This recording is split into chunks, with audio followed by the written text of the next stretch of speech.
Have you ever witnessed someone with a huge ego get destroyed? What happened? There was this annoying woman in my department at work back in the early 80s. She was one of those who had already seen it/done it better during any topic of conversation. It bugged me because it seemed to me that the bulk of her claims were products of her imagination. But many of our coworkers thought that Lynn was so cool, she knows so many famous people and has visited all these exotic places.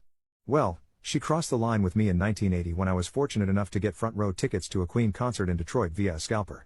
I paid $45 each, but it was worth it. That was back in the day when the front row folks were squished against the stage so that we rested our forearms on it. Both Freddie and Brian shook my hand during the show. Of course, since I was willing to spend the kind of cash to see them, it only makes sense that I was a huge fan and knew a lot about the band and its history.